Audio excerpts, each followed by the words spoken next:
Bismillahirrahmanirrahim. Assalamualaikum warahmatullahi wabarakatuh.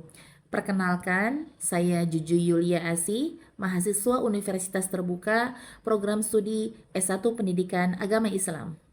Pada kesempatan kali ini, saya akan membacakan surah Al-A'raf ayat 185 sampai dengan 187.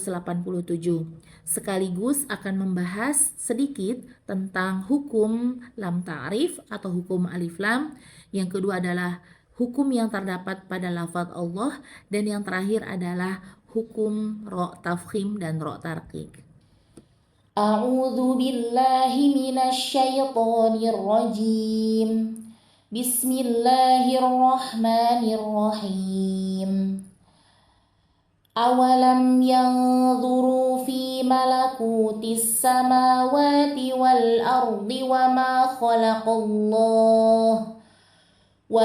خلق الله من شيء وأن عسى أن يكون قد اقترب أجلهم فبأي حديث بعده يؤمنون من يضلل الله فلا هادي له ويذرهم في طغيانهم يعمهون يسألونك عن الساعة أيان مرساها قل إنما علمها عند ربي لا يجليها لوقتها إلا هو ثقلت في السماوات والأرض لا تأتيكم إلا بغتة يسألونك كأنك حفي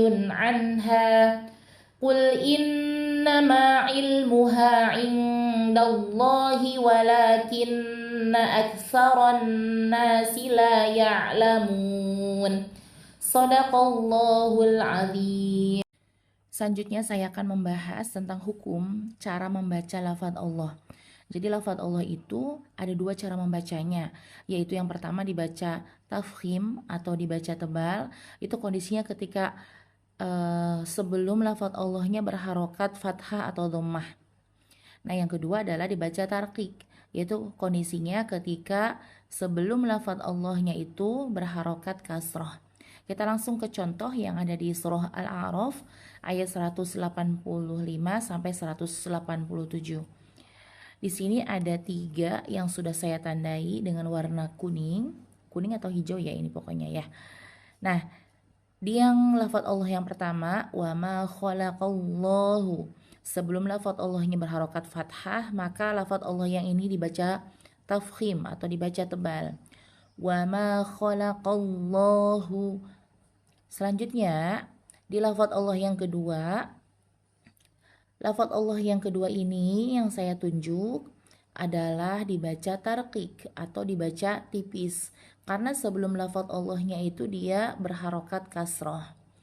Mayyudlilillahu lilillahu. Selanjutnya, lafaz Allah yang ketiga adalah dibaca tafkhim, karena sebelum lafaz Allahnya berharokat fathah. Indallahi. Sekian untuk cara membaca lafaz Allah. Selanjutnya saya akan membahas tentang hukum alif lam atau lam ta'rif, di mana lam ta'rif ini adalah aturan cara membaca alif lam ketika bertemu dengan huruf hijaiyah. Lam ta'rif ini hukumnya dibagi menjadi 2. Yang pertama adalah idhar qomari atau biasa kita sebut dengan alif lam qomariyah, dan yang kedua adalah idgham syamsi atau yang biasa kita sebut dengan alif lam syamsiyah.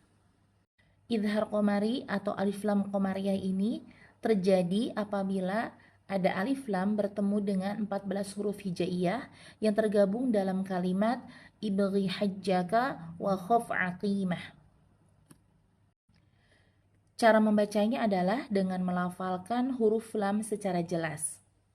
Nanti kita akan bahas contohnya sesuai dengan yang ada di Al-Quran Al-A'raf ayat 185 sampai 187.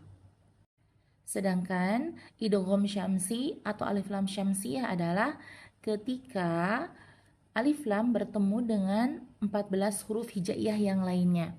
Seperti yang ada di sini, tergabung dalam kata tibsum masil rahman tafuz difdhani'am da'su adhannin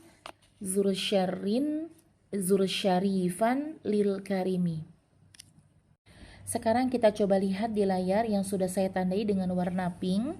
Yang sudah saya tandai berwarna pink ini adalah hukum lam ta'rif, bisa alif lam qamariyah maupun alif lam syamsiyah.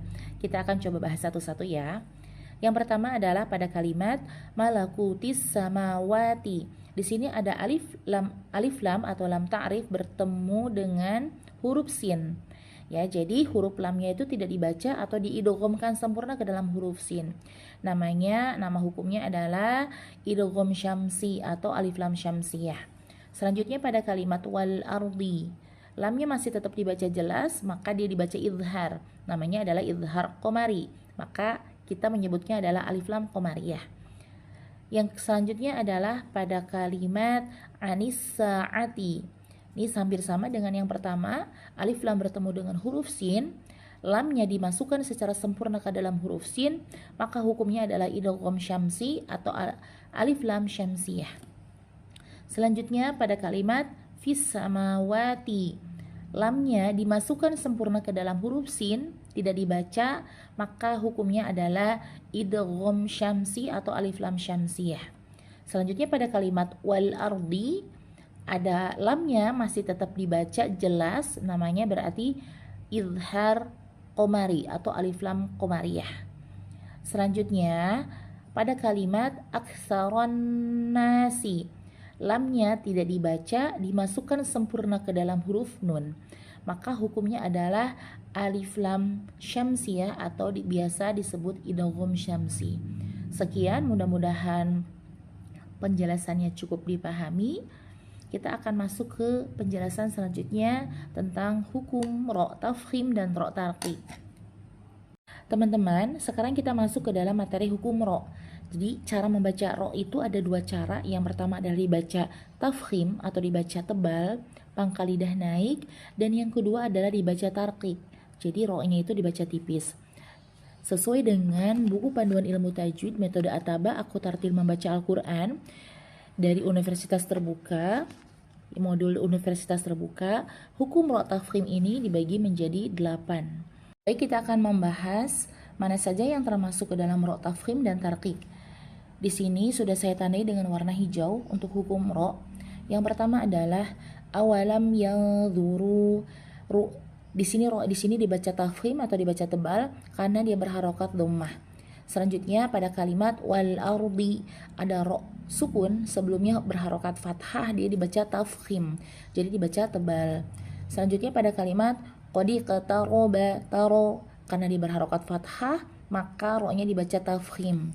Selanjutnya pada kata wayadharuhum, ru-nya berharokat dhammah, maka dia dibaca tafkhim atau tebal.